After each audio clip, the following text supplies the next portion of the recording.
चलिए आज हम लोग बच्चों आइए हम लोग आज आपको क्लास 10th मैथ में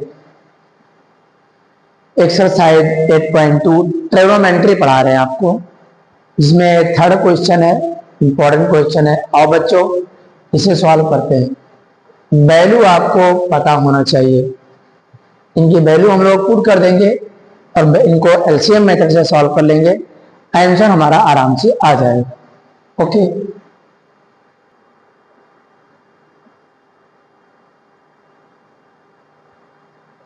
हाँ बच्चों, ये जो क्लास आपकी चल रही है इसमें डिग्री आपको याद नहीं, मैंने डिग्री ऑलरेडी ले रखा है। वैल्यू पुट कर देते हैं, ये आपको याद कर लेना है। चलिए cos 45 का मान हमारे सामने 1/√2 चले दिया 1/√। sec 30 की वैल्यू कितना है 2/√3 और cosec 30 का मान कितना है 2। क्लियर है बच्चों, आप समझ में आया होगा। मैंने अभी क्या किया है, वैल्यू पुट कर दिया है। ठीक है, अब इसे आपको बहुत अच्छे से कॉपी पे निकाल लीजिए, आराम से सॉल्व करिए। आप जब पहले आप वीडियो को रोक करके सवाल को नोट कर लीजिए, एनसीईआरटी सवाल है, अगर आपको नहीं आता तब वीडियो को देख करके आप कंप्लीट कर लीजिए। ठीक है, चलिए हम लोग सॉल्व कर दें। बड़ा सवाल है, अच्छा सवाल है।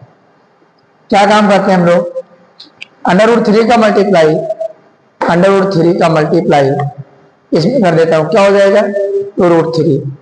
देखिए 1/√2 जैसे लिखा है वैसे लिख लिया, इनका मल्टीप्लाई अगर यहां कर दूंगा बच्चों हो जाएगा 2√3/√3। देखते हैं हम लोग आगे।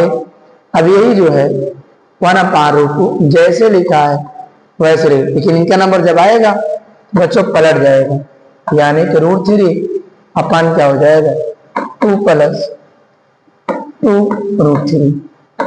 क्लियर यहां तक है। मैंने कुछ नहीं किया, जैसे लिखा है एज इट इज मैंने लिख लिया और इसको मैंने वहां मल्टीप्लाई लगा के पलट दिया। अब √3 का मल्टीप्लाई इसमें होगा बच्चों, आएगा √3। 2 का मल्टीप्लाई इसमें करेंगे हो जाएगा 2√2 और √2 का मल्टीप्लाई 3 में करेंगे अंडर रूट में होता है, इसलिए 2 3 6 होगा, यानी बच्चों √6 हो गए। अब हम लोगों को जानते हैं अगर अंडर रूट है परमेकर करना पड़ेगा, परमेकर आराम से कर देते हैं। क्या लिखेंगे, अगर प्लस में है बच्चों हो जाएगा माइनस, क्या हो जाएगा यहाँ पे माइनस में। क्लियर यहां तक है, यहां लिख देंगे परमेकरण करने पर, परमेकरण करने पर। ठीक है, अब आगे चलते हम लोग इसका मल्टीप्लाई ऊपर कर देंगे और इनको कर देंगे यहाँ पर। इसका मल्टीप्लाई करेंगे बच्चों हो जाएगा 2√6 हो जाएगा और यहाँ पर क्या होगा माइनस 6 × 18 हो जाएगा। यहाँ ध्यान से देखिए, यहाँ एक बात और अच्छे सीखना है बच्चों, यहाँ क्या है प्लस में है ये माइनस में, सेम डिजिट है।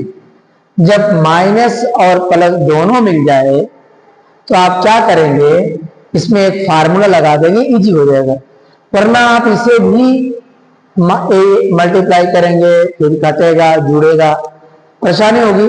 हम लोग यहाँ फार्मूला लगा देंगे a² माइनस b², एक ब्रैकेट में माइनस एक ब्रैकेट में प्लस। ठीक है, अब यहाँ देखो एक प्लस एक माइनस है तो हमें यही रख देना है स्क्वायर में। स्क्वायर की जगह पे क्या वैल्यू है 2√2 है, स्क्वायर कर दिया। यहाँ कितना 6 है 2√6 है, स्क्वायर कर दिया। यहाँ तक समझ में आया आपको। अगले पेज पर हम चलते हैं, थोड़ा सा एक काम कर लेते हैं, इसको एडजस्ट कर देते हैं। कैसे करेंगे ध्यान से देखो, ये वाली जो चीज है यहाँ पर ये थोड़ा सा ये साइड क्लियर, और इसको जो है थोड़ा सा ये वहां तक चला जाएगा, ये थोड़ा कटेगा, इसे हम डिलीट कर देंगे, फिर इसको ये यहाँ एडजस्ट कर देंगे। ठीक है, यहाँ एडजस्ट कर दिया मैंने, और जो कुछ गायब हुआ है उसे हम बढ़िया से एडजस्ट कर देते हैं। आपको थोड़ा जगह कवर हो जाएगा, इसलिए मैंने ऐसा कर दिया। चलो इसको ये ऐसा कर दिया, सब कुछ सही है। यहाँ भी आपका क्लियर है, यहाँ भी आपका 2√2 हो जाएगा, ये थोड़ा सा आपको चेंज हो जाएगा। अब चले हम लोग, ये तो आपका यहाँ इक्वल कर देते हैं, यहाँ भी आपको इक्वल का निशान है, एक अनिष्ठा मुझे मिल जाएगी।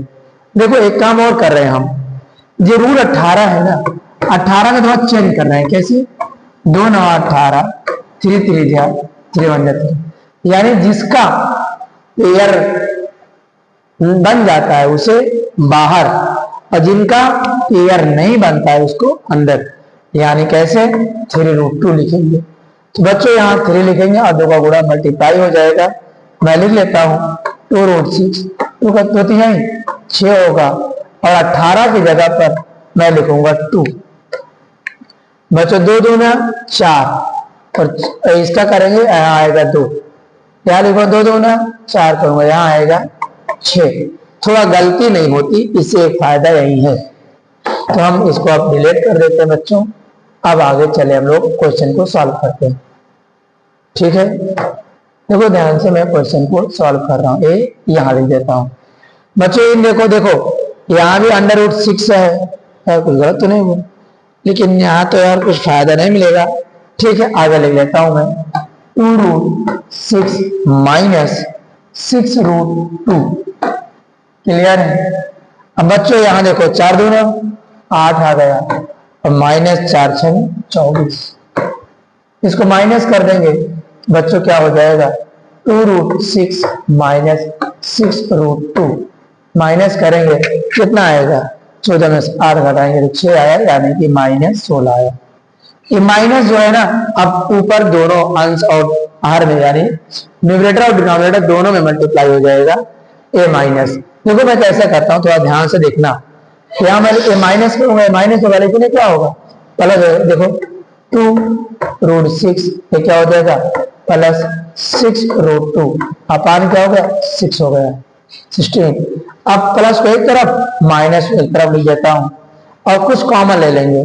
कॉमन क्या लेंगे? 2 यहाँ भी है, 2 यहाँ भी है, 2 मैं बाहर ले लेता हूँ, और एक काम करें, पहले इसको लिख लेते हैं, नहीं तो आप कंफ्यूज हो जाएंगे। कैसे? 6√2 को पहले लिख दिया और माइनस को बाद में लिख लिया। अब आपको ज्यादा समझ में आएगा। यहाँ देखो मैं ध्यान से आपको यहाँ लिख रहा हूँ, इसके बाद ये चीज यहाँ इसके बराबर लगा देता हूँ। यहाँ बराबर क्या लगा भाई? 2 यहाँ भी है, 2 यहाँ, मतलब 2 3 गया, तो 2 कॉमन ले लेंगे, आराम से 2 कॉमन लेंगे, तो यहाँ 3 बचेगा। अब यहाँ हमने 3, अच्छा एक और कॉमन लेना है। क्या? एक और चीज कॉमन ले लेना है। क्या कॉमन लेना है? √2 दोनों में है। यहाँ मैं एक काम करता हूँ, 2√2 बाहर ले लेता हूँ। अब √2 बाहर चला गया, और यहाँ केवल 3 बचा है, यहाँ मैं 3 लिख दिया माइनस में। और यहाँ मेरे पास क्या बचा हुआ है? 2 तो चला गया था अंडर में, 3 बचा हुआ है। क्लियर हुआ बच्चों?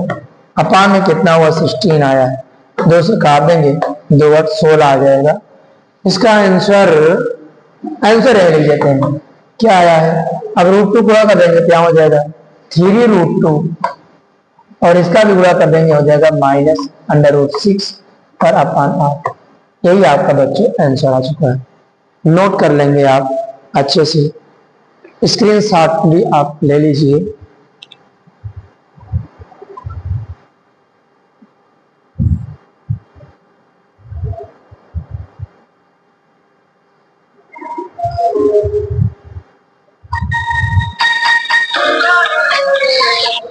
हेलो।